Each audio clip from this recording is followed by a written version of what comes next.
जो प्रेम आता है जब आप यीशु पर विश्वास करने लगते हैं, वो बढ़ने लगता है। ये तो ऐसे स्टैंडर्ड बात है, ये इसी तरह है। विश्वास प्रेम लाता है, और जब प्रेम बढ़ने लगता है विश्वास से और ज़्यादा, क्योंकि आप मसीह की सुंदरता को और ज़्यादा देखने लगते हैं और उसने आपके लिए जो कुछ किया उसकी सुंदरता देखने लगते हैं। विश्वास इन चीज़ों को खोजने लगता है, इन बातों को समझने लगता है और देखता है, खोज निकालता है, इन बातों का प्रकाशन पाता है। जो मसीह ने किया है ये उसके प्रेम की सुंदरता है, उसके अनुग्रह का आश्चर्य है और उसकी दया और उसकी प्रेमी करुणा का। जब आप इसे खोज निकालते हैं तो आप कुछ नहीं करेंगे, उससे प्रेम करेंगे। प्रेम भी बढ़ता है जब विश्वास बढ़ता है, तो प्रेम भी बढ़ता है। जैसे मसीह जीवन में आते हैं, मसीह पर विश्वास रखते हैं, तो उससे प्रेम करना है, तो आप उसके बारे में और ज़्यादा सीख सकेंगे। उसने क्या किया, उसका अनुग्रह और उसकी दया, उसकी करुणा और उसकी भलाई और ये सब, और हर समय आप उसका प्रकाशन पाएंगे। और जैसे आपका विश्वास उसमें बढ़ता है वो कितना भला है, तो उसके लिए आपका प्रेम भी बढ़ना चाहिए। ये दोनों बातें एक साथ चलती हैं। देखिए, विश्वास आंखों के जैसे है या टेलीस्कोप है, अगर इस तरह से कहना चाहे तो। केवल आंखें नहीं पर टेलीस्कोप है, क्योंकि ये तो बहुत दूर तक देख सकता है।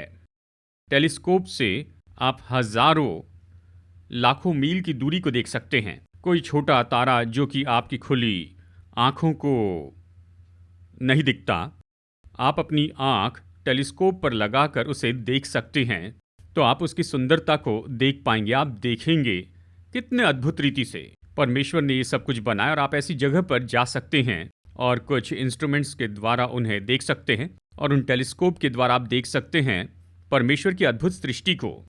अब विश्वास ऐसे है, विश्वास तो इस योग्य है, परमेश्वर के वचन के द्वारा देखने लगते हैं और दूर के भविष्य को देखने लगते हैं कि आप क्या होंगे। ऐसी बातें जो आप अपने बारे में सबसे बड़े सपने में भी नहीं सोच सकते हैं, ऐसी बातें जो आप खुद के बारे में विश्वास नहीं कर सकते या खुद के बारे में कल्पना नहीं कर सकते, स्वाभाविक रूप में आप उन्हें समझने लगते हैं, उसे जानने लगते हैं विश्वास के द्वारा। इसीलिए पहला कुरिन्थियों 2:9 कहता है, जो बातें आंख ने नहीं देखी और कान ने नहीं सुनी और जो बातें मनुष्य के चित्त में नहीं चढ़ी, वही है जो परमेश्वर ने अपने प्रेम रखने वालों के लिए तैयार की हैं। कितना अद्भुत वाक्य है। पौलुस कहता है, किसी आंख ने नहीं देखा, किसी कान ने नहीं सुना, न ही किसी के चित्त में ये बात चढ़ी। ऐसी महान बातों को देखिए, उसने खुद अनुभव किया था। परमेश्वर की इन अद्भुत बातों का उसने टेलीस्कोप से देखा था। वो अद्भुत चीजें जो परमेश्वर ने तैयार की हैं इस जीवन में और आने वाले जीवन में, ऐसी अद्भुत बातें जो परमेश्वर ने उससे प्रेम करने वालों के लिए तैयार की, आंख ने नहीं देखा, कान ने नहीं सुना और ना ही ये चित्त में चढ़ी है। लेकिन अगला वचन कहता है, पवित्र आत्मा ने उन्हें हम पर प्रकट किया है। हम प्रकाशन के लोग हैं, हमारे पास टेलीस्कोप है, हम में योग्यता है कि भविष्य में दूर तक देखें। हम में ऐसी योग्यता है कि जो हमारा स्वाभाविक हृदय और मन जो नहीं समझ सकता, नहीं देख सकता, हम में ये योग्यता है कि ये स्वाभाविक आंखें जो नहीं देख सकती हैं, हम में ये योग्यता है कि वो देखें जो परमेश्वर ने हमारे लिए रखा है, परमेश्वर ने हमारे लिए किया है। विश्वास इसी के बारे में है। विश्वास इन बातों में जाता है, बताता है परमेश्वर कितना भला, उसने क्या योजना बनाई है। मसीह प्रचार तो उन बातों के बारे में है जिसे किसी आंख ने नहीं देखा, किसी कान ने नहीं सुना और ना ही किसी के चित्त में ये बात चढ़ी। मसीह प्रचार तो प्रकाशन का प्रचार है। पहला कुरिन्थियों अध्याय 1 और 2, यहीं से कोट कर रहा हूं मैं। अध्याय 2 वचन 9 और 10 से कह रहा हूं। अध्याय 1 और 2 तो मसीह प्रचार के बारे में सबसे महान अध्याय हैं। मसीह प्रचार क्या है, अगर आपको इसके बारे में समझना है तो पहला कुरिन्थियों 1 और 2 पढ़िए, ये पढ़ना चाहिए। मसीह प्रचार क्या है, ये तो प्रकाशन है। ये तो बहुत ही अद्भुत सामर्थी प्रकाशन है।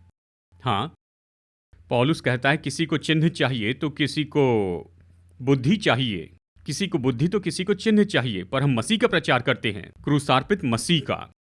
वो कहता है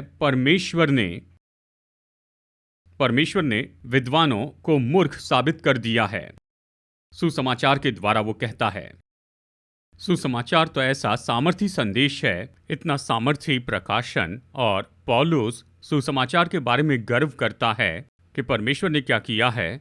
और मसीह प्रचार तो इन्हीं शिक्षाओं को लेकर आना है, ये बातें जिन्हें यहाँ देखी जानी चाहिए।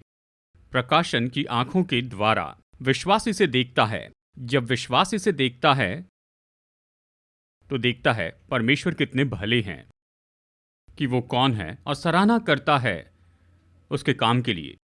और ये ज्ञान उत्पन्न करता है, बहुत ही विशेष ज्ञान लाता है। बहुत से लोग इसे नहीं समझते, लेकिन ये विश्वासी जिनके पास प्रकाशन है वो समझने लगते हैं, और उसका हृदय आनंद से उमड़ने लगता है, और वो आनंद मनाता है, और इस आनंद से प्रेम आता है। देखिए, इसका परिणाम हमेशा प्रेम होता है।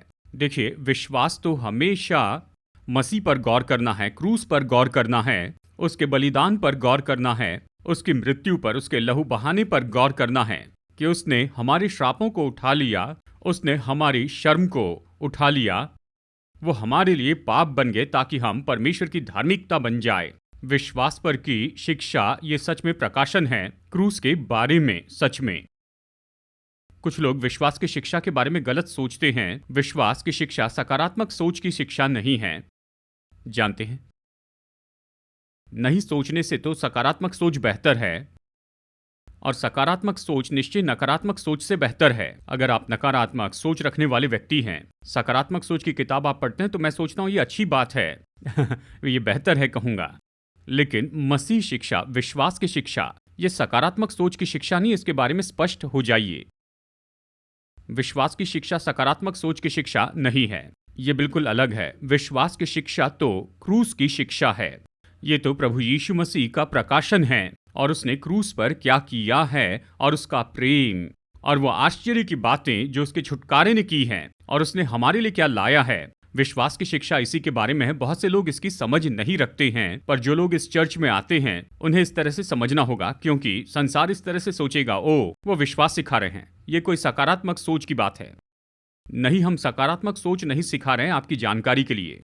हम सिखा रहे हैं क्रूस का प्रकाशन की परमेश्वर ने हमारे लिए क्या किया है। और जब विश्वास मसीह के उन दुखों के ऊपर गौर करता है, और सराहना करता है, आश्चर्य करता है, और प्रतिदिन बिल्कुल ताज़ी बातें सीखता है, और कई बार हर घंटे सीखता है। मैं 40 साल से प्रचार कर रहा हूं। तुरंत ही आप मेरी उम्र गिनने लग गए होंगे। अनुमान लगाइए 5 साल की उम्र से मैं प्रचार कर रहा हूं, तो सही नंबर पर आप पहुंच जाएंगे मुझे गौर से सुनिए, मैं 40 साल से भी ज़्यादा समय से प्रचार कर रहा हूं, यानी जब से मैंने प्रचार करना शुरू किया। और बाइबल क्या कहती है इसके बारे में मैं दिलचस्पी लेता हूं अपने प्रचार के पहले दिन से ही। परमेश्वर के वचन में मेरी दिलचस्पी प्रचार के कारण ही आई थी, और मैं तो उसमें जाने लगा, उसे समझने लगा, और उसे जानने के लिए कई घंटे बिताता, और मैं ये जो कहता उसके लिए भूखा होता था। और इसके परिणाम स्वरूप मैं प्रचार करने लगा, और इसी ने मेरे लिए द्वार खोल दिए कि प्रचार करने लगूं। पर बात यह है, 40 साल के बाद अभी भी मैं इसे खोल कर पढ़ता हूं, बाइबल को, या बाइबल को बताने वाली चीजें, तो हर बार मैं उत्साहित होता हूं। मैं हर दिन कुछ नया सीख रहा हूं, मैं हर दिन कुछ ताज़ा पा रहा हूं। जानते हैं, क्योंकि इसमें बहुत ज़्यादा है, ये बड़ा समुंदर है। जानते हैं, मैं इस निष्कर्ष पर आया कि अगर मैं 100 साल भी जीऊं इस समय और वापस आऊं, देखिए मैं पुनर्जन्म पर विश्वास नहीं करता हूं, और वापस आकर 100 बार 100 साल तक जीते रहूं, तो भी ये काफी नहीं होगा कि क्रूस के आश्चर्यों का प्रचार करूं और मसीह के छुटकारे के आश्चर्य का प्रचार करूं। पौलुस का यही तो अर्थ था जब उसने कहा कि जो आंखों ने नहीं देखा और जो कानों ने नहीं सुना है, न किसी कान ने सुना और न किसी के चित्त में ये बात चढ़ी। वो जानता था, पुराने नियम में यशायाह ने ये कहा था, पौलुस तो कोट कर रहा था। पौलुस समझ गया था कि सुसमाचार क्या है। जिसने सुसमाचार का इनकार किया था, वो सुसमाचार का शत्रु था। सुसमाचार प्रचार करने वालों को वो नाश करना चाहता था। अब वो सुसमाचार से भर गया। 3 साल तक अरेबिया में गया और वहीं पर रहा, और स्वयं प्रभु ने उसे सुसमाचार सुनाया। उसने कहा, मैंने किसी मनुष्य से ये नहीं पाया, मैं पतरस और इन दूसरे लोगों से मिलने के लिए नहीं गया था। 3 साल के बाद ही मैं यरूशलेम में गया और केवल पतरस और याकूब से मिला, बाकी किसी प्रेरित से नहीं। उन्होंने मुझे सुसमाचार नहीं सिखाया, मुझे ये स्वयं प्रभु से मिला है, और इसलिए उसे 12+1 प्रेरित के रूप में माना जाता है। वो 12 के जैसे गिना गया। हालांकि वो कभी यीशु मसीह के साथ नहीं था, व्यक्तिगत रूप में कि उससे ट्रेंड हो। जैसे चेले 3 साल तक ट्रेंड हुए, वैसे ही अरेबिया में वो 3 साल ट्रेंड हुआ। परमेश्वर ने उसे वहां पकड़ा और उसे बाइबल कॉलेज में रखा और वहां सब सिखाया और उसे वापस लेकर आया। और वो पतरस से मिला और पतरस तो हैरान हो गया होगा कि इस मनुष्य के पास कितना प्रकाशन है। और उस मनुष्य ने कहा, किसी आंख ने नहीं देखा और किसी कान ने नहीं सुना और ना ही ये बात किसी के चित्त में चढ़ी, ऐसी बातें जो परमेश्वर ने अपने प्रेम करने वालों के लिए तैयार रखी हैं।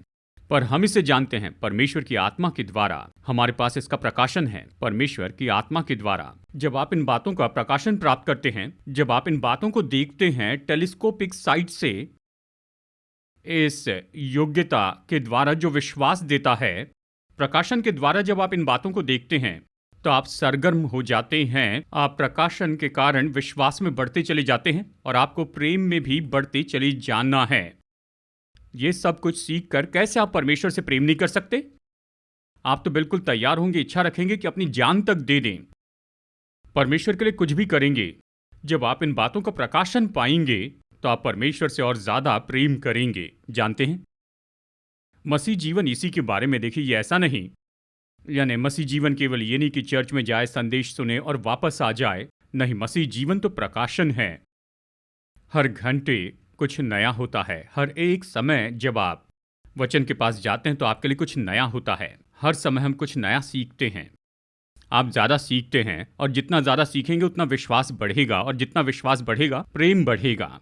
जब विश्वास होता है तो हमेशा प्रेम वहाँ पर होता है, शर्त लगा सकते हैं।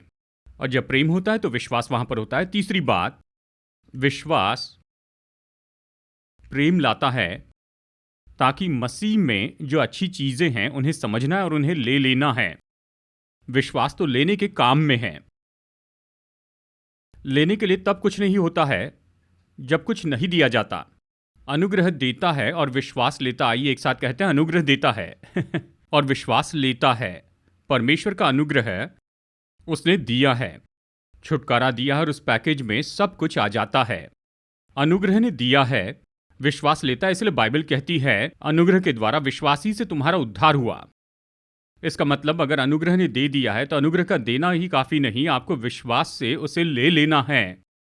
विश्वास तो लेना है। अगर कोई डिपॉजिट करें, बैंक में आपके लिए करोड़ों रुपए जमा करें, आपको जाकर उसे लेना होगा, नहीं तो आप भूखे मरेंगे। आपके बैंक में बहुत पैसा हो सकता है लेकिन उसे नहीं लिया, इसलिए भूखे मर सकते हैं क्योंकि उसका उपयोग नहीं किया। विश्वास इस बारे में है कि उसे ले, उसका उपयोग करें। तो देखिए, मसीहत तो केवल ये नहीं है कि बस दिमागी रूप में प्रकाशन पाना या फिर हृदय में प्रकाशन पाना जो परमेश्वर ने हमारे लिए प्रयोजन किया है। ये तो विश्वास का जीवन है जहां आप केवल इन बातों को लेते ही नहीं हैं पवित्र आत्मा की मदद से, पर आप इन वस्तुओं पर अधिकारी होते हैं। विश्वास से आप उन चीजों को ले लेते हैं और उन चीजों को ले लेते हैं। जब आप उन चीजों को लेकर प्राप्त करते हैं तो आपका विश्वास बढ़ता है और आपका प्रेम भी बढ़ता है, क्योंकि अब आप जानते हैं उसने कितना दिया है, उसने कितना प्रयोजन किया है और उसने आपके लिए कितना दिया है। पौलुस कहता है नए नियम में, अपनी एक पत्री में कहता है कि सारी चीजें तुम्हारी हैं।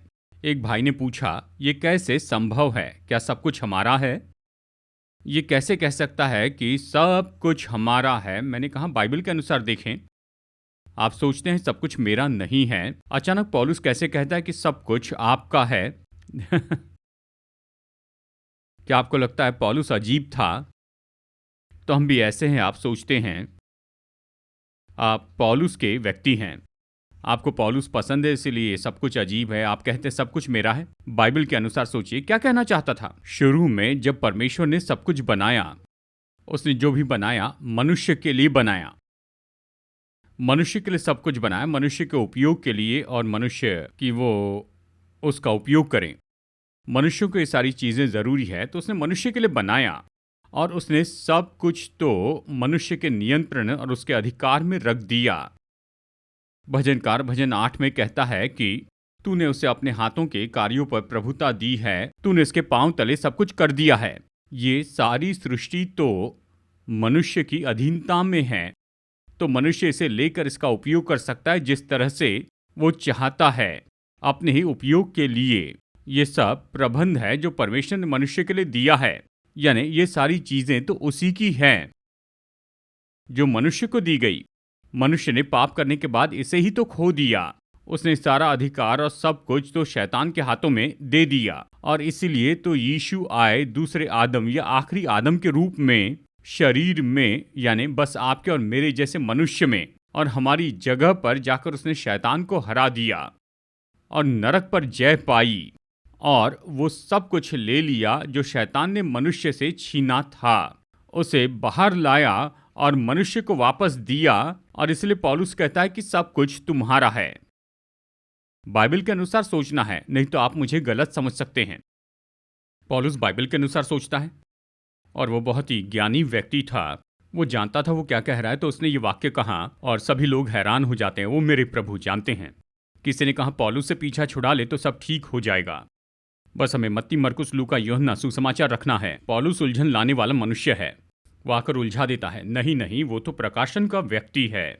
वह ऐसा था जिसके पास सच में प्रकाशन था, महान प्रकाशन उसमें से आता था। इसमें जाकर हमें समझना होगा। इसलिए प्रचारक पौलुस में जाते हैं और कई घंटों तक इसका विवरण देते हैं, प्रचार करते हैं जो पौलुस ने एक लाइन में कहा था। तो सब कुछ आपका है। सब लोग कहिए सब कुछ आपका है। बगल वाले व्यक्ति की ओर देखकर कहें सब कुछ आपका है। अब आप जानते हैं इसका क्या अर्थ है। परमेश्वर ने शुरू में सब कुछ मनुष्य को दिया। सारी सृष्टि मनुष्य के लिए बनाई गई और एक मनुष्य को दी गई जो वहां पर था, जो हमारा परपिता है, जिससे हम सब आए हैं।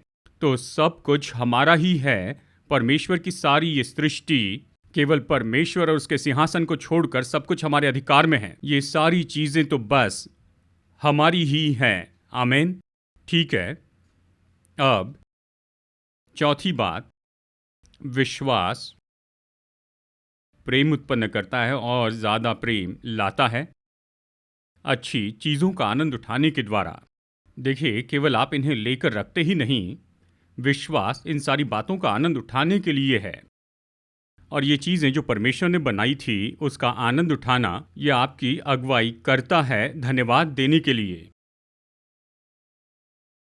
उसे धन्यवाद देना जो इन सारी आशीषों का स्रोत है। कैसे हम इन सारी अच्छी चीजों का आनंद उठाएं और उसका धन्यवाद न दें जिसने ये सब आपको दिया है।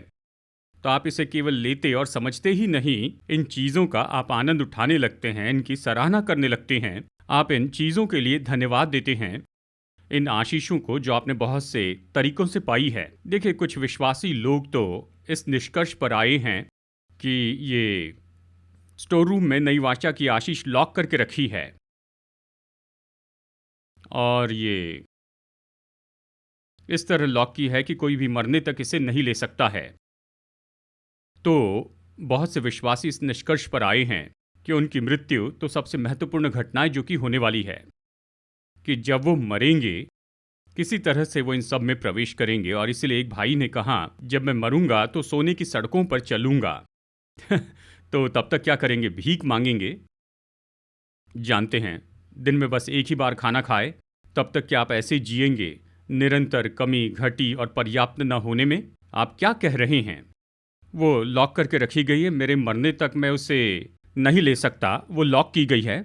मैं कारेकुड़ी में गया था कई साल पहले, एक शादी में, ऐसे गांव में जहां पर पहले कभी मसीह विवाह नहीं हुआ था, और मैंने जाकर वो शादी लगाई थी। दो जवान लोग जो हमारे चर्च के थे।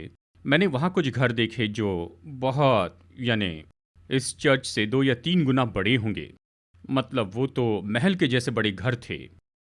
यानी गांव में बड़े बड़े घर यहां से शुरू होता और अगली सड़क पर खत्म होता था। एक कोना दूसरे कोने से इतना दूर था। पहले ऐसे कभी नहीं देखा था, केवल इसके बारे में सुना था, ऐसा कभी नहीं देखा था। यानी एक घर में शादी लगाई गई और बाजू वाले घर में वो सारी चीजें रखी गई थी जो परिवार ने दुल्हा और दुल्हन को दिए थे, और वो तो म्यूजियम के जैसे था। और हम चल के वहां गए और जो कुछ भी दिया गया था वो सब देखा। सब कुछ दिया गया था, कंघी से पाउडर तक, टूथब्रश, और सब कुछ दिया गया था। यानी जानते हैं, सारे बर्तन दिए थे। यानी चम्मच से लेकर बड़े बर्तन तक सब कुछ दिया गया था। कढ़ाई जो भी सोच सकते हैं सब दिया गया था। स्टोव दिया गया था, आईना, टीवी, फ्रिज, सब कुछ दिया गया था। पूरा घर इन चीज़ों से भरा था।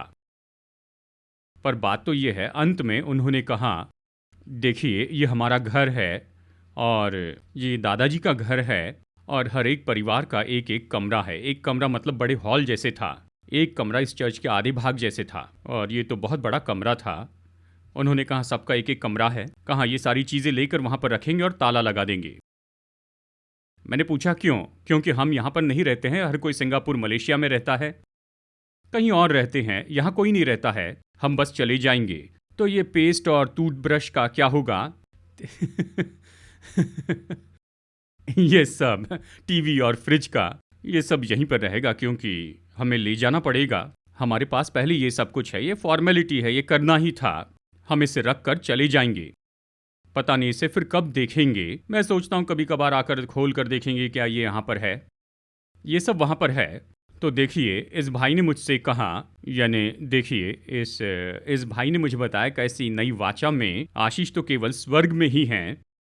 यानी स्वर्ग में जाने के बाद वो इसी तरह से इसे देखते हैं। सब पर लॉक लगा है, मरने के बाद ही उपलब्ध होंगे। लेकिन बाइबल बिल्कुल अलग तरह से सिखाती है। ये आपकी मृत्यु के बाद नहीं, ये उसकी मृत्यु के बाद वो स्वर्ग के राज्य की कुंजियां आपके हाथों में दी गई हैं कि आप इस पृथ्वी पर जो कुछ भी बांधेंगे वो स्वर्ग में बन जाएगा और जो कुछ आप इस पृथ्वी पर खोलेंगे वो स्वर्ग में खुल जाएगा। ये चाबियां तो आपके हाथों में हैं। कुछ लोग कुंजी रखकर भी भूखे ही रहते हैं। उनके पास चाबियां हैं। हाँ। आपका विश्वास ही आपकी कुंजी है। आप जो कुछ भी बांधेंगे वो बन जाएगा। आप जो भी खोलेंगे वो खुल जाएगा। स्वर्ग के राज्य की कुंजियां तो आपको दे दी गई है।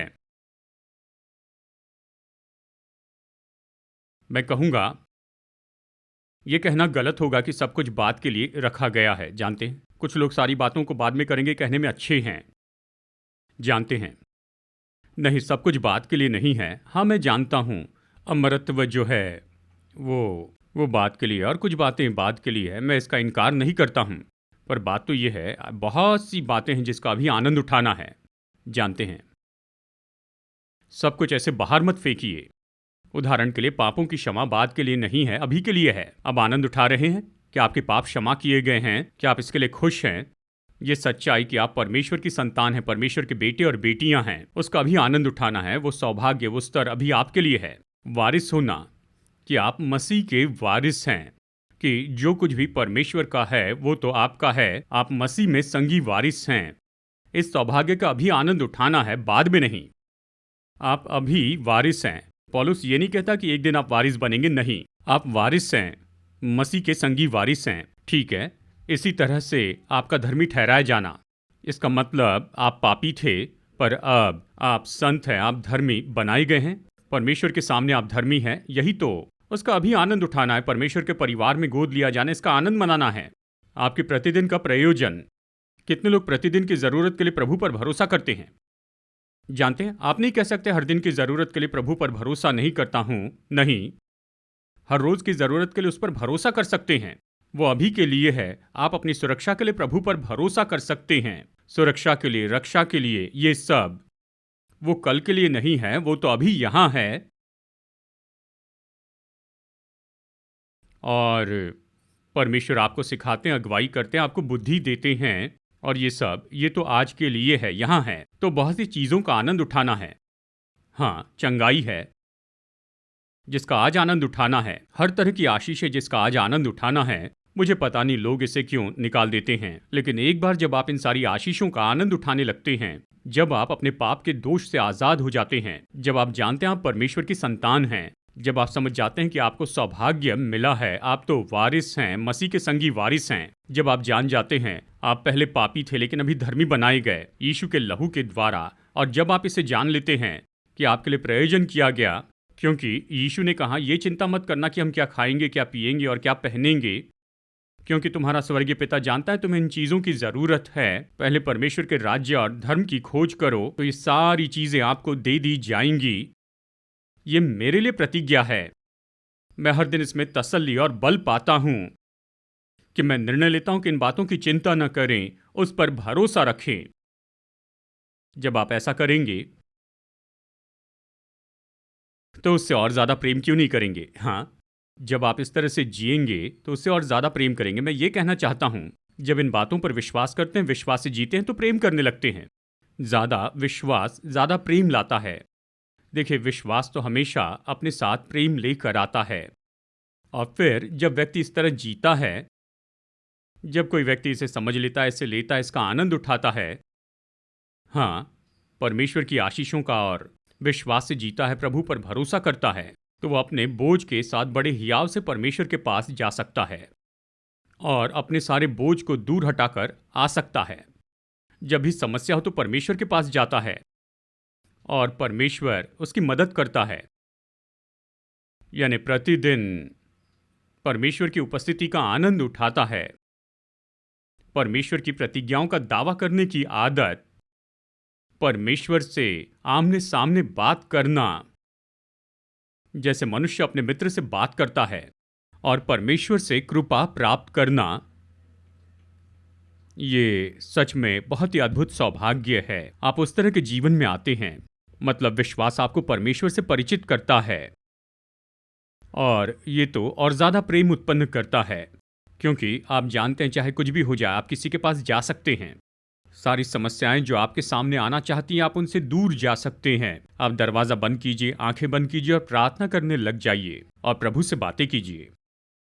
क्या आप उस व्यक्ति को पसंद करेंगे? इस तरह परमेश्वर से प्रेम करेंगे?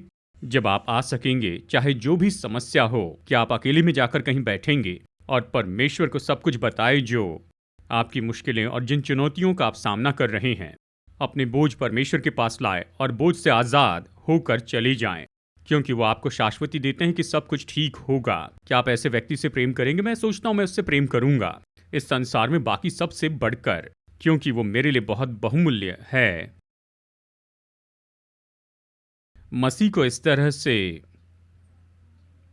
पहचानने का परिणाम ये होगा कि आप मसीह के जैसे बनते जाएंगे। हाँ, जब आप उससे परिचित होंगे तो आप और ज्यादा मसीह के जैसे होंगे।